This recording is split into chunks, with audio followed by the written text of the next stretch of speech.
भारतवर्षे गूंजे नाम, भारतवर्षे गूंजे नाम, जय श्री राम जय श्री राम, जय श्री राम जय श्री राम।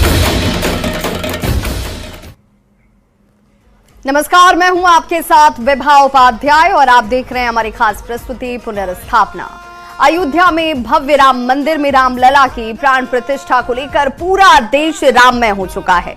बेतिया में भी इसे लेकर भव्य शोभा यात्रा निकाली गई, जिसमें बड़ी संख्या में श्रद्धालु शामिल हुए। महिलाओं का भी उत्साह इस सभा में देखते ही बन रहा था। पश्चिमी चंपारण से बीजेपी सांसद डॉक्टर संजय जायसवाल और पूर्व डिप्टी सीएम रेणु देवी भी इस शोभा यात्रा में शामिल रहीं। इस मौके पर लोगों से कल भव्य दिवाली मनाने की अपील की गई।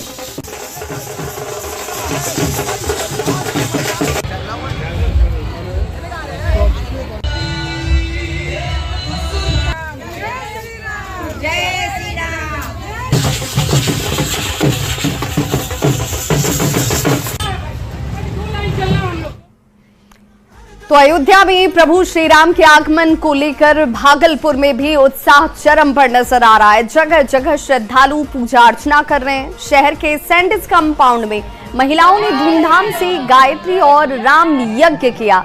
इसके साथ ही प्रभु श्री राम के नाम की ज्योति जलाई गई और रंगोली बनाई गई।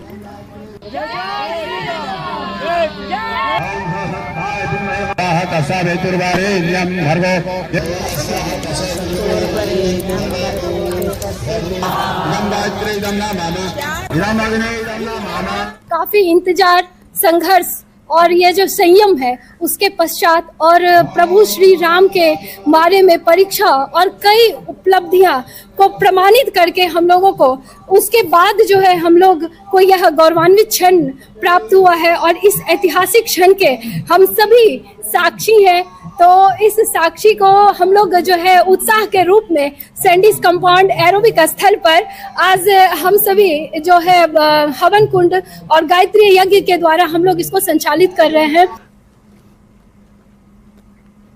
तो वहीं बिहार की लोकप्रिय गायिका मैथिली ठाकुर के प्रभु श्री राम को लेकर गाए गीत को प्रधानमंत्री ने सोशल मीडिया प्लेटफॉर्म एक्स पर शेयर कर न सिर्फ मैथिली ठाकुर का बल्कि बिहार के संगीत का भी मान बढ़ाया है, जिसके बाद मैथिली ठाकुर बेहद उत्साहित हैं। न्यूज 18 से बातचीत में मैथिली ठाकुर ने अपने अनुभव को साझा किया। साथ ही मैथिली ने अपने गीतों के जरिए एक दिलचस्प प्रसंग भी सुनाया, जब भगवान श्री राम शादी के वक्त कोहबर में जाते हैं और नेग नहीं देने पर उन्हें खूब गालियां पड़ती हैं और भगवान राम मुस्कुरा कर रह जाते हैं। मैथिली ठाकुर से बात की संवाददाता आनंद अमृतराज ने।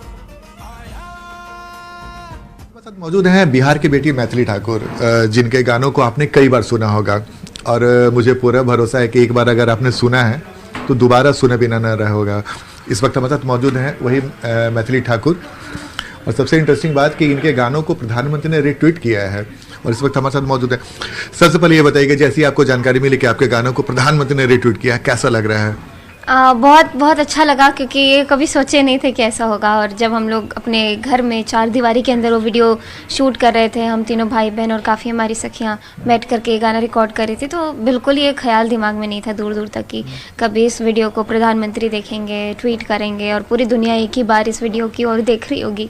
तो बहुत एक्साइटमेंट है, खुशी है अंदर। तो ये गाना बनाया कब था, कब इसे लिखा, कब बनाया? ये गीत मैंने लिखा नहीं है, काफ़ी सारे प्रवचन मैं यूट्यूब पे सुनती रहती हूँ, तो उसी बीच में जब प्रसंग महाराज जी मैं बहुत सारे लोगों को सुनती हूँ, तो कथा कहते कहते बीच में जो कड़ी होती है उसमें जो भजन गाते हैं, ये उनमें से एक है। तो जरा हमारे दर्शकों को भी सुना दें, चढ़ लें।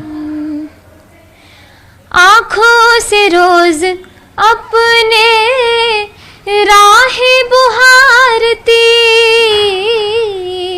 आँखों से रोज अपने राहें बुहारती, कांटे लगे न कोई, कांटे लगे न कोई, कोमल है राम जी, शबरी सवार रास्ता आएंगे राम जी, मेरा भी धन्य जीवन बनाएंगे राम जी। मैथिली, आप चूंकि मिथिला से भी आती हैं और मिथिला का संबंध अयोध्या से काफ़ी गहरा रहा है। और ऐसा कुछ आप हमें हमारे दर्शकों को सुनाएं कि मिथिला और अयोध्या का सम्मिश्रण कुछ झलके।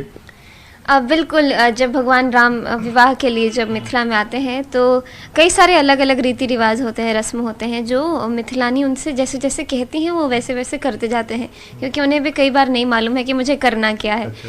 तो मिथिलानी जब एक अब कहती हैं उनको कि ये द्वार की छिकाई जो होती है ये बहुत बहुत ही प्रचलित है और इसके गीत। मेरा एक आग्रह है कि अगर आप मिथिला ही भाषा में गाएं, जो मैथिली भाषा में होता है, ज्यादा मजा आएगा। जी बिल्कुल बिल्कुल। तो ये पूरा एक आपको थोड़ा मैं 2-3 मिनट का समय लूंगी इसमें। राघव जी को खबर बिहारी, ढिठाई माफ कीजिए हमारी। राघव जी को खबर बिहारी, ढिठाई माफ कीजिए हमारी। द्वार की छिकाई यहाँ नेक किछु लागे, द्वार की छिकाई यहाँ नेक कुछ लागे। जल्दी से दीजिए निकारी, ढिठाई माफ कीजिए हमारी। राघव जी को खबर बिहारी, ढिठाई माफ कीजिए हमारी। हम तो सिया जी की सखियाँ सहेलियाँ, हम तो सिया जी की सखियाँ सहेलियाँ। कोई सरहज कोई सारी, ढिठाई माफ कीजिए हमारी। राघव जी को खबर बिहारी, ढिठाई माफ कीजिए हमारी। फिर राम जी जब ये बात सुनते तो बोलते हैं हम तो बिल्कुल वन से ही आए हैं, अपनी मुनि के साथ आए हैं, हम तो कुछ लेके नहीं आए हैं। तो वो कहते हैं नेक नहीं लाए हम तो मुनि संग आए, नेग नहीं लाए हम तो मुनि संग आए। अरे बन के कमंडल धारी, ढिठाई माफ कीजिए हमारी। राघव जी को खबर बिहारी, ढिठाई माफ कीजिए हमारी। फिर मिथिलानी कहती हैं कि बिना चुकाए हम तो जाने नहीं देंगे, बिना चुकाए हम तो जाने नहीं देंगे। अरे देंगे हजारन गारी, ढिठाई माफ कीजिए हमारी। राघव जी को खबर बिहारी, ढिठाई माफ कीजिए हमारी। फिर जब ऐसा होता है कि अब तो राम जी के पास कुछ है ही नहीं देने के लिए, लेकिन नेक तो देना पड़ेगा, नहीं तो बहुत सारी गाली पड़ेगी, फिर भी वो मना करते कि हमारे पास कुछ है नहीं। तो मिथिलानी ही एक विचार उनके मन में आता है, तो टांग खिंचाई करने के लिए वो एक बात कहती हैं, अरे कर दे प्रबंध किछु गिरवी आप रख दे, कर दे प्रबंध कुछ गिरवी आप रख दे। मिथिलानी कहती हैं कि अगर आपके पास अभी फ़िलहाल कुछ नहीं है तो कुछ गिरवी रख दीजिए ताकि आप अंदर जा पाए, द्वार के अंदर जा पाए। तो फिर उनके भी समझ में नहीं आता है कि हम क्या गिरवी रखेंगे। अरे कर दे प्रबंध किछु गिरवी आप रख दे, अरे बेचहूँ बहन महतारी, ढिठाई माफ कीजिए हमारी। राघव जी को खबर बिहारी, ढिठाई माफ कीजिए हमारी। तो बात यही है कि मिथिला जितनी भी मिथिलावासी हैं भले ही गाली दे दे, लेकिन वो एक प्लस पॉइंट जो यहाँ पे सॉफ्ट पॉइंट लेके रखते हैं कि माफ़ हमें कर दीजिए, क्योंकि हम तो सीता जी की सखी सहेली हैं और उसी की बदौलत हमको ये अवसर मिला है कि हम आपको गाली दें। पूरी दुनिया आपको पूजती है लेकिन हम आपको गाली देंगे। अच्छा, ये हक मिला हुआ वहाँ के लोगों को। हाँ, ये हक तो बहुत स्पेशल। राम जी खुद वैसे लक्ष्मण जी को बड़ा खराब लग जाता है जब ऐसी बातें होती है, और राम जी जो उनके बड़े ज्येष्ठ और बड़े प्रिय भाई हैं, लेकिन उनको कोई बुरा भला कह रहा हो, लेकिन राम जी उनको आंख दिखा के चुप कर देते हैं कि ये तो हमारा ससुराल है। ये बहुत रोचक प्रसंग भी है। एक आखिरी आपसे आग्रह है, चूँकि आप मिथिला की बेटी भी हैं, मिथिला में भी क्या माहौल है खासकर 22 तारीख को लेकर? मैं तो यहाँ तक देख रही हूँ, सब मुझे टीवी पे जो देखने को मिलता है उसी में बहुत ही अच्छी चीज़ें देख रही हूँ कि मिथिला से बाहर लेकर के जा रहे, जैसे कि हम भी गए थे। हाँ। तो ये आप समझ सकते हैं कि मिथिला वासियों के मन में क्या क्या भाव है अभी। और एक बात और है, भले ही पूरी दुनिया के लिए राम वापस लौट के अयोध्या आ रहे हैं, लेकिन उनके लिए ऐसा माहौल है कि राम हमारे घर आ रहे हैं। लेकिन हम मिथिला वासियों के लिए ये कुछ अलग है। हम ये नहीं कह सकते हैं कि राम जी हमारे यहाँ से कभी गए, हमेशा यहाँ थे।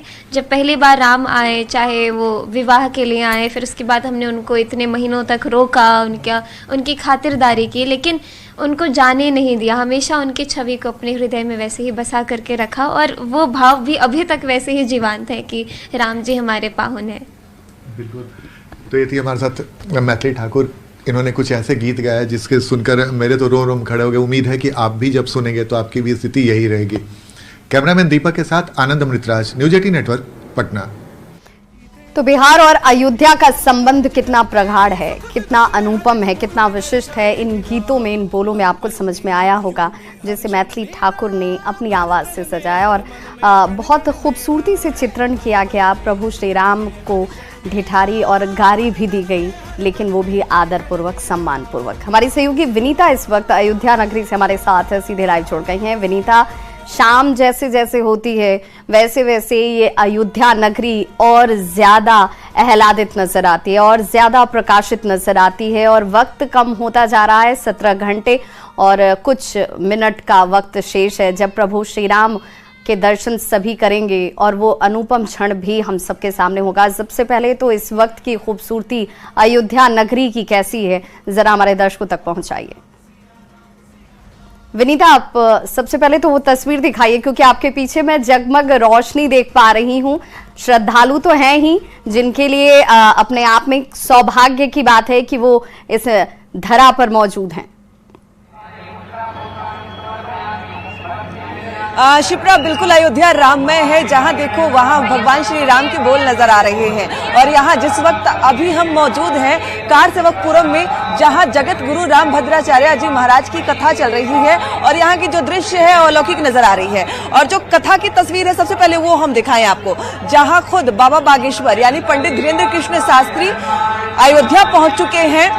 जगत गुरु राम भद्राचार्य महाराज जी को यहाँ प्रणाम करते हुए नजर आ रहे हैं, और जितने भी विशिष्ट अतिथि हैं उनके अयोध्या पहुंचने का सिलसिला लगातार जारी है। रवि किशन अभी यही मौजूद हैं, और तमाम ऐसे विशिष्ट लोग जो एक एक करके आ रहे हैं। कंगना रनावत भी थोड़ी देर में यहाँ पहुंचेंगी, और अभी पंडित धीरेन्द्र कृष्ण शास्त्री जगत गुरु राम भद्राचार्य जी महाराज के कथा में यहाँ पहुंचे हैं, क्योंकि ये तमाम लोग कल प्राण प्रतिष्ठा का जो समारोह है उसमें शामिल होंगे। प्रधानमंत्री नरेंद्र मोदी यहाँ आएंगे, और कारसेवकपुरम जहाँ ये कथा चल रही है वहाँ का भव्य जो नजारा है अपने आप में अलौकिक नजर आ रहा है।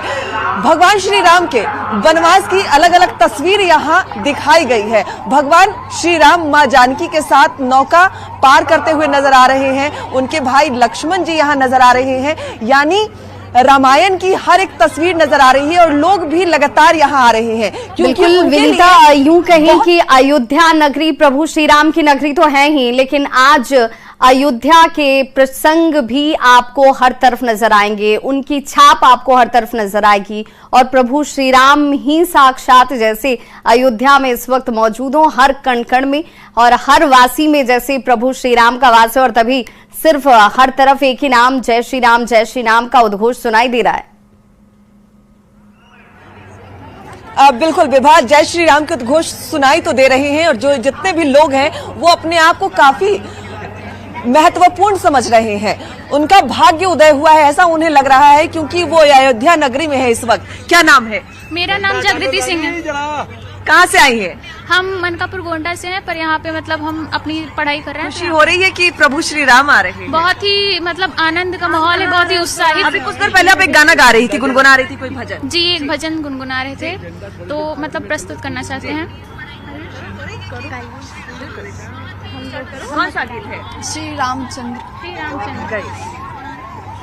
रामचंद्र कृपाल भज मन हरण भव भय दारुणम नवभंजलोचन कंज मुख कर कंज पद कंजारुणम संदर्भ अगणित अमिट छविना नील नीरज सुंदरम नवदीन पान तड़ित रुचि सुचि नाग जनक सकते हैं कि प्रभु श्री राम की जो भक्ति है वो हर किसी की जुबान पर है। सभी भगवान राम की भक्ति में लीन है। और अगर यहाँ की तस्वीर की हम बात करें, भक्त तो लगातार नजर आ रहे हैं, लेकिन कार सेवक पुरम की अगर तस्वीर की हम बात करें तो ये देखिए जो अलौकिक नजारा है, सभी इसे अपने कैमरे में कैद कर लेना चाह रहे हैं, क्योंकि शायद ऐसी तस्वीर फिर मिले ना मिले। अयोध्या मानो स्वर्ग बन गई है। भगवान श्री राम से जुड़ी हुई हर एक तस्वीर छोटे छोटे